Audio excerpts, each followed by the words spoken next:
আবারও লাগামহীন হয়ে পড়েছে ডিমের বাজার।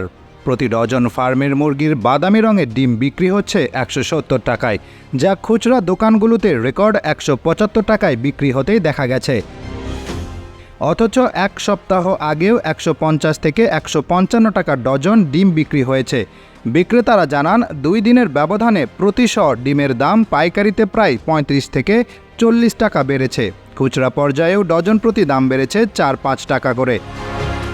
এ নিয়ে এক সপ্তাহের ব্যবধানে ডিমের দাম ডজন প্রতি ১৫ থেকে ২০ টাকার মতো বেড়েছে। কম্প্যাক্ট ভ্যাট সিস্টেম ডেভেলপমেন্ট, দ্রব্যমূল্য হ্রাস ও ভবিষ্যৎ ভ্যাট দায়মুক্ত থাকার মূলমন্ত্র। ভ্যাট দায়মুক্ত থেকে লাভজনক ব্যবসা পরিচালনার বিশ্বস্ত সহযোগী দ্য রিয়েল কনসালটেশন। স্বচ্ছ ভ্যাট আইনে দক্ষ ন্যায্য ভ্যাট প্রদানে। রাজধানীর মালিবাগ বাজারের ডিম বিক্রেতা শফিক রহমান বলেন, পাইকারি পর্যায়ে দাম বাড়ায় বেশি দামে ডিম বিক্রি করতে হচ্ছে। বাদামি ডিম ডজন প্রতি ১৭০ টাকা করেই বিক্রি হচ্ছে।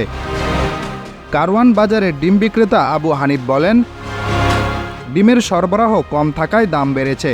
সরকারি সংস্থা ট্রেডিং কর্পোরেশন অফ বাংলাদেশের হিসেবেও মুরগির দাম বৃদ্ধির বিষয়টি উঠে এসেছে। টিসিবির গতকালের বাজার দর অনুসারে প্রতি ডজন ডিমের দাম ছিল ১৫০ থেকে ১৬৮ টাকা, অর্থাৎ প্রতি হালি ডিমের দাম পড়ছে ৫০ থেকে ৫৬ টাকা। টিসিবির হিসেবে গত এক বছরের ব্যবধানে প্রতি হালি ডিমের দাম ১৮.৯৮% বেড়েছে। কনজিউমার্স অ্যাসোসিয়েশন অফ বাংলাদেশের সাধারণ সম্পাদক অ্যাডভোকেট হুমায়ুন কবির ভূঁইয়া বলেন, এসএমএসের মাধ্যমে ডিমের দাম বাড়িয়ে দেওয়া হচ্ছে। বাজার মনিটরিংয়ের অভাবে দাম নিয়ন্ত্রণ করা যাচ্ছে না।